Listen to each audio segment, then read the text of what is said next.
Abra suas Bíblias no livro de Romanos, capítulo 5, versículo 8. Olhe para este versículo para pensarmos sobre esse título, Operação Resgate. Uma coisa interessante, irmãos, na palavra de Deus que eu gostaria de deixar no teu coração hoje, é essa ação poderosa de Deus de estar sempre em busca de um homem que precisa ser resgatado. Olha para o versículo 8 de Romanos 5, na minha versão aqui, que é a revista atualizada. Mas Deus prova o seu próprio amor para conosco, pelo fato de ter Cristo morrido por nós, sendo nós ainda pecadores. Eu já tive o privilégio desse ano de ler o Novo Testamento e partes do Antigo Testamento. E é interessante, irmãos, como os padrões humanos são muito desassociados da Bíblia, sim. As pessoas têm as suas crenças muitas vezes associado do que a palavra de Deus diz. E você sabia que você inventa um monte de crença, sim? Você, em determinado momento da sua vida, em alguma crise da sua vida, você coloca ali algum tipo de fé sua, não é? Eu já tive a experiência assim de ver alguém falando para o outro assim: olha, não faça isso, porque isso é pecado. Eu falei, mas de onde essa pessoa tirou isso? Onde está escrito que isso é pecado? Eu estava lendo hoje, comecei a ler o livro, e li o livro, parte do livro de Jó. Os amigos de Jó também inventavam, uma das coisas que eles inventaram assim, que Deus acha que há impureza até nas estrelas. Eu falei, mas de onde os caras tiraram isso? Mas assim, essas crenças. Mas uma coisa que a Bíblia revela mesmo, é que Deus está sempre vindo em direção à sua criatura, para revelar o seu amor, a sua graça, porque o homem sem Cristo está literalmente perdido. E Deus, responsabilizado pela sua criação, pelo menos é isso que eu estava percebendo na Bíblia. Eu falei assim, a impressão que Deus me passa é que Ele falou assim, olha, foi eu que criei, e agora eu vou ter que dar o meu jeito. Mas só que Deus colocou o seu jeito dentro dos seus princípios, né? E um dos seus princípios é a liberdade. Uma palavra que não tem na Bíblia, mas ela é implícita na Bíblia, o chamado livre-arbítrio, o direito da pessoa escolher. E isso é desde os céus, antes mesmo dele criar a humanidade, antes de ele criar Adão, no céu já havia liberdade, a ponto de lá no céu haver uma rebelião, conforme diz Isaías capítulo 14, conforme diz Apocalipse capítulo 12, conforme diz o próprio livro de Ezequiel capítulo 28, houve uma rebelião no céu porque lá havia liberdade. Mas mesmo com essa liberdade, o homem usando mal a sua liberdade, quando se trata de figuras humanas, o Senhor então decidiu, eles nunca vão escolher certo mesmo, eu terei que resgatá-lo, mas respeitando a liberdade desse ser humano. Você quer ver um texto que deixa isso tão claro, tão óbvio, sem nenhuma dúvida? Assim, é como se a Bíblia começasse a pular assim, é Efésios capítulo 2, a partir do versículo de número 1, vai lá para Efésios capítulo 2, olhe comigo para o versículo de número 1, que há contando a nossa história, irmãos, contando a minha e a sua história, e essa história pode estar assim, ela pode ser a realidade de alguns agora, mas ela pode ser a realidade do passado, e eu espero que seja a realidade do passado da maioria de vocês, a partir do versículo 1. Olhe para o que está escrito em Efésios capítulo 2, versículo 1. Ele vos deu vida, estando vós mortos nos vossos delitos e pecados, nos quais andastes outrora, segundo o curso deste mundo, segundo o príncipe da potestade do ar, do espírito que agora atua nos filhos da desobediência, entre os quais todos nós andamos. Então não tem ninguém aqui que nunca andou nisso. Todos nós andamos outrora, segundo a inclinação da nossa carne, fazendo a vontade da carne e dos pensamentos. E éramos, por natureza, filhos da ira. Aí vem, como também os demais. Então, todo mundo, até aqui, irmãos, é a realidade de um mundo decaído e dos seus habitantes. A gente muitas vezes tem ignorância do que a Bíblia fala sobre vida e morte, né? A gente já tem assim na cabeça, vida é quem está vivo e morto é quem morreu. Mas não, há uma realidade de uma morte espiritual para quem está vivo.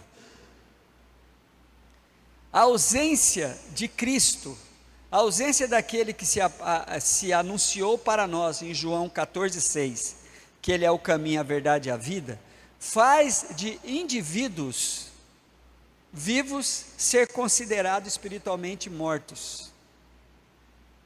E Paulo deixa bem claro esta realidade para nós. É a história de todos nós aqui. Quando você olha para Efésios 2, os versículos de 1 até o versículo de número 3 aí, conforme eu li, antes de chegar ao versículo 4, porque eu quero dar ênfase nele, é essa que é a realidade. Em nome de Jesus, que essa não seja a sua realidade, você que está aqui. E que se por acaso, por quê? Porque o que define isso foi a operação resgate proposta por Deus. Olha, eu quero te resgatar, e aceita por você pela fé. Deus, conforme eu disse, de Gênesis a Apocalipse, está sempre vindo em direção à sua criação. Há uma definição sobre o termo religião, que é uma palavra que vem do latim, que é religare. A religião, essa palavra do latim vem religare, que é religar o homem a Deus. Irmãos, impossível. A religião tem essa proposta, pegar o homem e ligá-lo a Deus. Impossível. É uma definição do termo, mas estritamente resultado da cultura humana, não de uma realidade bíblica. Se eu fosse, quem sou eu, né? Eu não tenho autoridade para criar nenhuma definição de palavras. Se eu fosse um catedrático, poderia até usar da minha liberdade, de usar até de criar palavras, né? O chamado neologismo. Mas se eu fosse definir religião, aqui na minha simplicidade, eu diria assim: religião são todas as tentativas frustradas que o homem faz para tentar chegar até Deus. E todas as religiões são tentativas frustradas. Quando o indivíduo faz uso da religião para tentar religar a Deus, se ligar a Deus, ele tem experiências, ele até tem sentimentos com relação a isso, mas ele está fazendo algo que não tem base bíblica. O que a Bíblia diz? Há uma coisa misteriosa, irmãos, sobrenatural, que é Deus chegando para você com uma proposta no mundo espiritual, é entre você e Deus. É um negócio tão que não dá para explicar, que é uma coisa entre o Espírito Santo de Deus, que foi derramado sobre toda a carne, e o indivíduo. O Espírito Santo chega e alguma coisa vai acontecer dentro da gente, parece, sabe aquela sensação que eu já até preguei aqui, do vazio, né? A pessoa, tem alguma coisa que eu preciso consertar. E isso é todo o tempo todo, não é só para uma experiência de conversão, não. Então nós estávamos assim, nós éramos assim. Você pega o capítulo 2 de Efésios, até o versículo 3, é o passado, o nosso passado, e tem que ser o nosso passado. Aí vem a expressão da operação resgate, que é no versículo 4. Algumas Bíblias vão usar, eu não gosto do termo todavia, porém, mas eu gosto mesmo dessa expressão aqui, ó. Até estou fazendo alguns destaques dos mas de Deus. Quando chega no versículo 4, diz assim, ó, mas Deus, estávamos perdidos, estávamos mortos, tínhamos como pai e mãe a ira representada pelo príncipe deste mundo, pelo Deus desse século. Essa era a nossa situação. Você olha esses 3 primeiros versículos de Efésios 10, era como estávamos. Aí vem o versículo 4. O versículo 4 é a ação de Deus. Mas Deus, sendo rico em misericórdia, olha, tudo isso, se você olhar os 3 primeiros versículos aí Deus vem com a sua riqueza, com a sua misericórdia, por causa do grande amor com que nos amou. Aí vem a operação resgate, estando nós mortos em nossos delitos, nos deu vida juntamente com Cristo. Amém? Vamos aplaudir ao Senhor por isso? Essa aqui é a expressão máxima da operação resgate, a figura de Jesus. Irmãos, vocês não têm noção do que é essa ideia de Deus se fazer carne, habitar no meio de nós. O próprio Deus habitar na pessoa de Jesus aqui. Houve uma mudança, irmãos, no universo inteiro, no dia da ressurreição de Cristo, com todos aqueles sinais que começaram na sua crucificação, depois dos 3 dias, depois da sua ressurreição, houve uma mudança, que agora, de uma vez por todas, tudo que estava escrito na Bíblia, converge-se na pessoa de Jesus. É por isso que Ele é essa fundamentalidade das nossas vidas, por isso que Ele não deixa ninguém sem ficar perdido nas muitas possibilidades. Ei, olha aqui para mim, eu sou o caminho que você precisa seguir, eu sou a verdade que você precisa crer, eu sou a vida que você precisa viver, e não adianta ir para lugar nenhum, por mais lindo que sejam os outros caminhos, por mais agradáveis que sejam, não tem como. Por isso é que a operação resgate de Deus vem com esta expressão: primeiro, Deus te ama, Ele prova, conforme eu li em Romanos 5:8, não é um amor retórico, né? Não é um amor que a gente fala, eu te amo. Você me ama? Então prova. Mas é interessante que quando a gente está enfrentando no gabinete alguma crise, está aconselhando a pessoa, mas eu amei tanto, eu dei tudo o que ela queria. Assim, o amor está muito ligado a coisas materiais, né? Mas é interessante, irmãos, de que há uma expressão do amor, que a pessoa amada, ela sente algo, fala assim, eu sinto que eu sou amada, eu sinto que eu sou amado, pelo meu pai, pela minha mãe, pelo meu esposo, pela minha esposa. E esse amor de Deus, Deus assim, não fez uma declaração, eu te amo, Ele prova o amor dEle, Ele dá uma prova concreta, e essa prova concreta é Jesus. Aí quando a Bíblia diz aqui em Efésios, né, que Deus, sendo rico em misericórdia, por causa do grande amor com que nos amou, estando nós mortos em nós dele, nos deu vida juntamente com Cristo. A prova maior. A operação resgate de um homem perdido, com tentativas frustradas de se ligar a Deus. Aí o homem vai pelos atalhos. Aí existe todas uma gama de possibilidades, que são as religiões, as propostas religiosas. Aí o homem facilita, não, calma, toda religião leva a Deus. Nenhuma religião leva a Deus, nenhuma, nem a nossa, não é ela que nos leva a Deus. Essa coisa de religião é tão simples para quem lê a Bíblia, que você não vê Jesus ensinando religião, você não vê. Você vê Jesus ensinando um estilo de vida. Até quando ele vai nos ensinar uma oração, ele deixa bem claro para você viver aquilo, não decorar aquilo.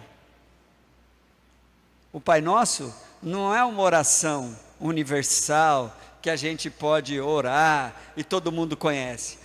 O Pai Nosso é uma oração para ser vivida e não para ser declamada. Aí vem, olha que coisa maravilhosa, estávamos perdidos nos nossos delitos e pecados, sem Cristo estávamos mortos. Aí vem a ação de Deus na sua operação resgate, Deus provando o seu amor para conosco, nos dando Jesus. Aí aparece um dos princípios, o princípio mais tremendo de toda a Bíblia, que é a graça de Deus. E a graça de Deus, irmãos, ela tem um rótulo dado pela teologia e pelos homens, fala assim, é um dom imerecido, ou seja, ninguém merece, mas recebe esse dom. É daí, porque a graça de Deus ultrapassa todos os conceitos religiosos, né? Porque qual é o conceito mais pontual da religião? Você fazer um monte de coisa para você se ligar a Deus, para você merecer a bênção de Deus. Então você tem que fazer por merecer. Aí vem a graça de Deus, que é algo que é dado pelo Senhor, sem você merecer, porque você estava morto nos seus delitos, você estava ali totalmente perdido. Aí ele vem te dar vida com Cristo. Quando você recebe essa vida com Cristo, irmãos, é tremendo demais. Eu olho lá para os 2 primeiros capítulos da Bíblia, antes da queda do homem. O homem vivia muito bem, mas ele poderia escolher não viver bem. Deu vida, ele vos deu vida. É impressionante, o Evangelho quando bate numa pessoa, e cada um tem a sua história, tem alguns que é instantâneo assim, tem outros que vai e pensa, e aí vai tentar quebrar os paradigmas, os modelos que tem na cabeça, não é? E aí a pessoa chega em um momento em que ela tem que entrar com a sua parte nessa história da Operação Resgate. Qual que é a minha parte na história da Operação Resgate? Eu quero ser resgatado. Você precisa, mas você precisa querer. Eu gostei de um raciocínio que repeti várias vezes no ano de 2024, e gostei demais desse raciocínio. Penso que ele veio de Deus, que ser amado não muda ninguém, o que muda é a pessoa começar a amar. Então até agora a Operação Resgate de Deus veio como? Ele provando o seu amor para conosco, em Cristo Jesus. Estávamos mortos, mas em Cristo encontramos vida. Aí olha só, acompanhe comigo o final do versículo de número 5, pela graça sois salvos. Aí ele diz, o que é ser salvo? E juntamente com ele nos ressuscitou e nos fez assentar nos lugares celestiais em Cristo Jesus. Isso são coisas sobrenaturais, irmãos, que acontecem com pessoas naturais. Isso aqui é uma realidade minha e sua. A sua carne não deixa você viver isso, ou você sentir isso, mas o que você sente não determina o que Deus já realizou na sua vida. Não é o seu coração, é uma realidade instaurada por Deus. Isso aqui é muita loucura do Evangelho. mas é o resultado da operação resgate. Calma lá, que vem agora a sua parte. Continue olhando, por favor. Fez assentar nos lugares celestiais em Cristo Jesus, para mostrar nos séculos vindouros a suprema riqueza da sua graça, em bondade para conosco, em Cristo Jesus. A chave de toda a interpretação bíblica é essa expressão, em Cristo Jesus, em Cristo Jesus, em Cristo Jesus. Agora vem a minha e a sua parte. Versículo 8, porque pela graça sois salvos, espera lá, legal, mediante a fé. Você, entende agora onde chega a operação resgate? Em você acreditar, em você crer nisso. Pela graça sois salvos, isso não vem de vós, é dom de Deus. Mas você precisa crer nisso, olha só. Isso não vem de vós, é dom de Deus. Não de obras. Não é pelo seu merecimento, não é pelo quanto você é bonzinho, pois fomos para que ninguém se glorie. Ou seja, para que ninguém se ache merecedor. Foi de graça. Você entrou com a sua parte. A única parte que acontece numa reação é sobrenatural demais. Se eu tivesse tempo de ouvir o testemunho de conversão de cada um aqui, vocês vão ver como que é diferente um do outro. Como que Deus trabalhou na vida de cada um. Qual foi o primeiro contato? Quando você ouviu o Evangelho? Como é que foi? E os que estão em processo ainda? É impressionante também que o Evangelho faz nova criatura de todas as idades, não é? A criança se converte, o adolescente se converte, o jovem se converte, o ancião, a pessoa já de idade se converte. Eu me lembro quando veio aqui um apóstolo, que foi padre por 40 anos, eu falei, caramba, como Deus teve paciência. Ele contando a experiência dele, irmãos. Que maravilha foi aquilo. Eu falei assim, olha, Deus tem um plano, não é? Mas, sem abrir mão de um princípio, do indivíduo entrar com a sua decisão, eu creio nisso. Eu creio, eu tenho fé, que é pela graça que eu sou salvo, que eu estou sendo resgatado. E é um negócio que Agostinho, ele tinha uma tese, Santo Agostinho tinha uma tese que ele chamava assim, ó, a graça irresistível. Ou seja, quando a graça bate na vida do indivíduo, ela é irresistível. Todos os argumentos caem por terra, não há o que, mas se a gente for ler a Bíblia, Deus vai sempre dizer para o homem, deixar bem claro, se o homem quer ou não. Deus vai sempre dizer isso para a igreja, você quer ou não.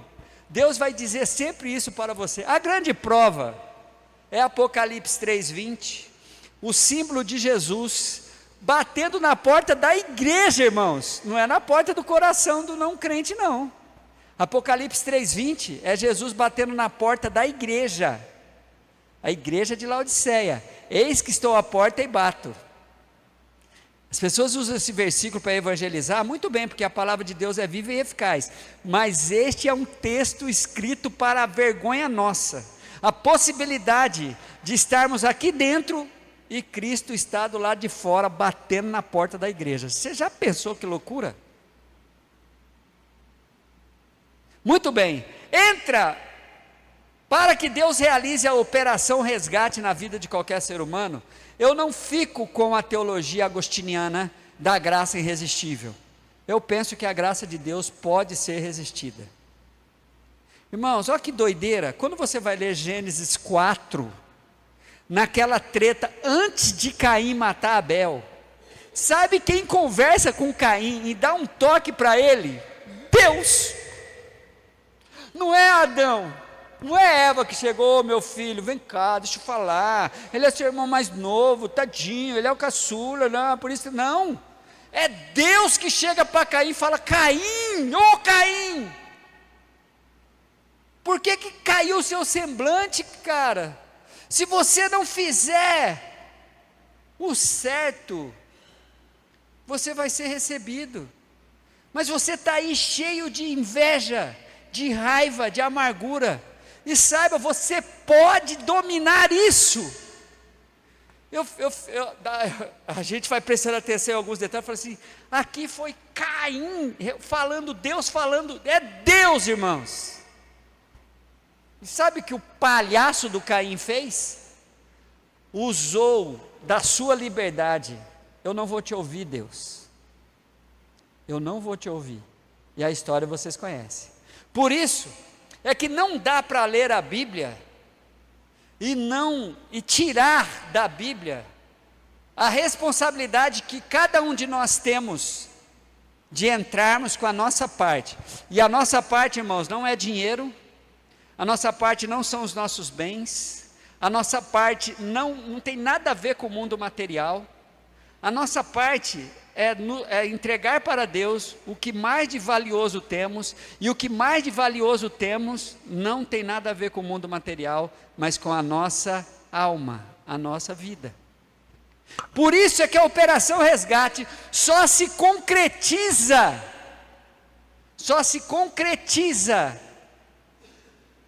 com o ato de fé. Pela graça sois salvos, isso não vem de vós, é dom de Deus.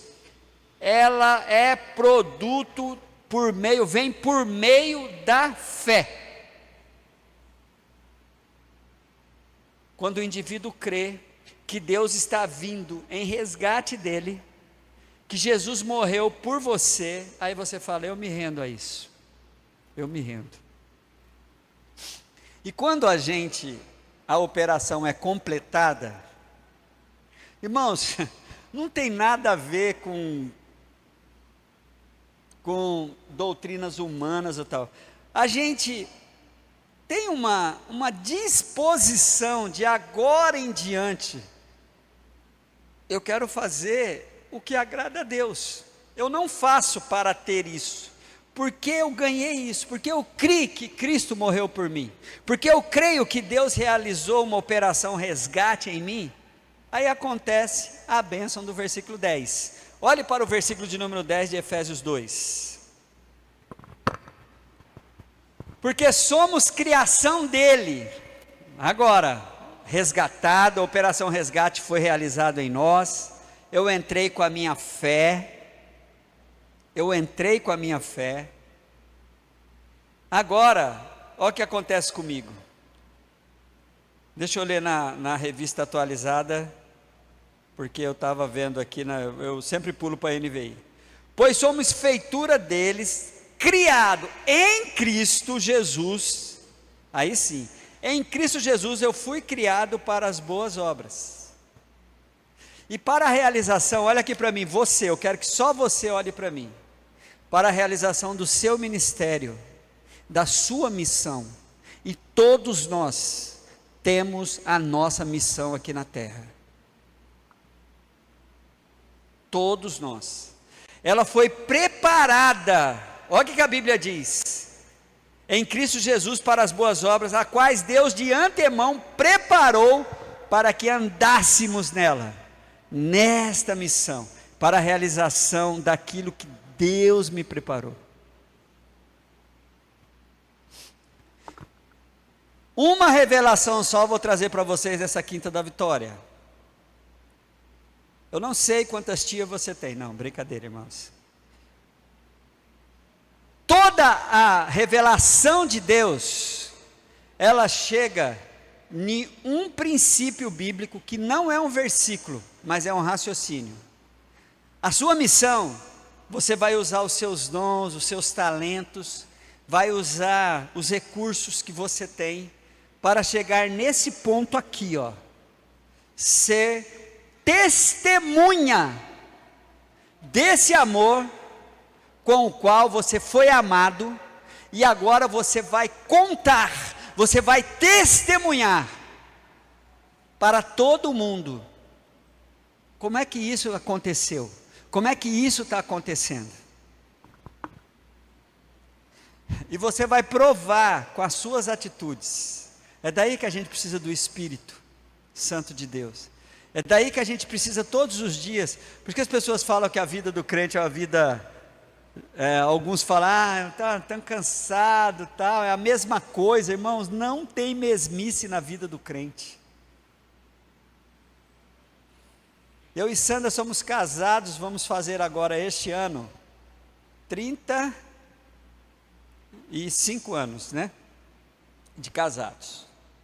Não, a pastora Sandra não tem 36 anos só não. Parece, né? Mas olha o meu desafio com esta mulher que estou junto com ela há 35 anos. Vou fazer 35 anos.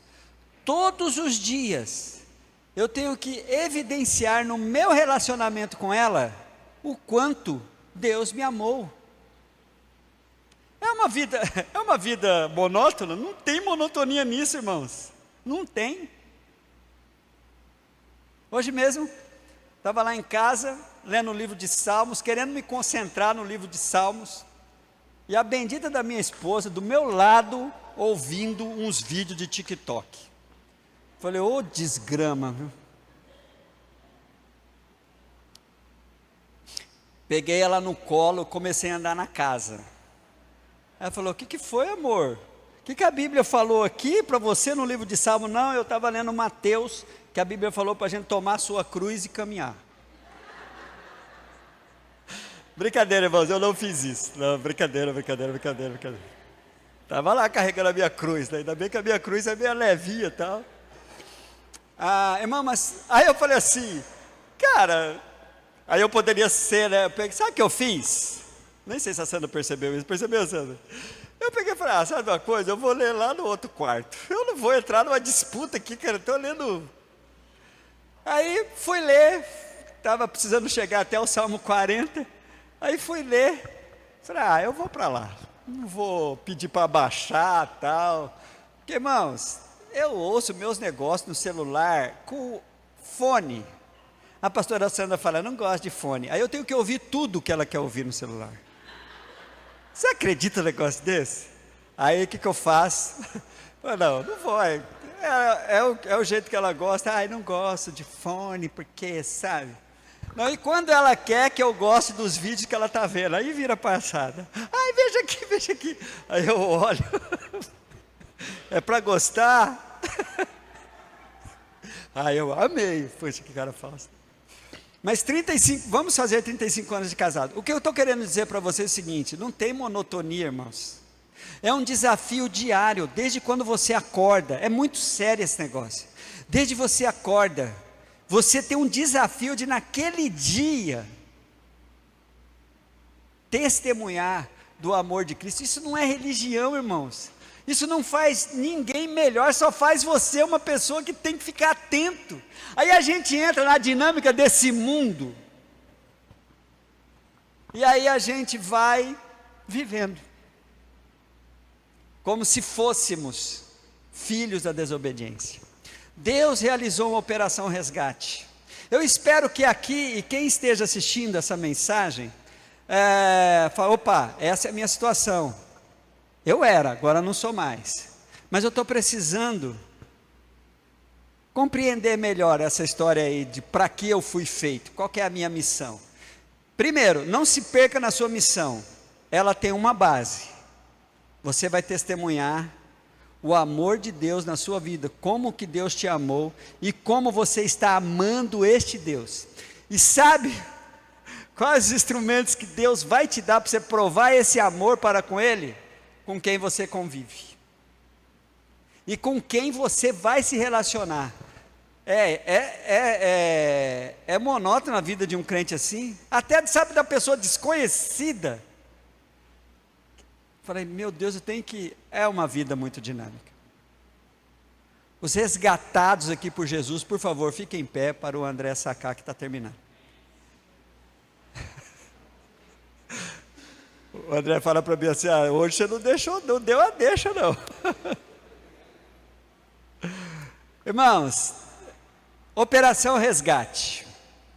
Assim eu creio e assim eu vejo na palavra de Deus. Que Deus prova o seu amor para conosco, conforme diz Romanos 5,8, em que Cristo morreu por nós, sendo nós ainda pecadores. E quando eu entrei em contato com esse amor, eu não fui para um outro lado, senão amá-lo também. Aleluia. Porque o que muda a nossa vida é sermos recíprocos ao amor com quem somos amados. E é uma vida, irmãos, muito dinâmica. É uma vida dinâmica. Nos pequenos detalhes, é dinâmico.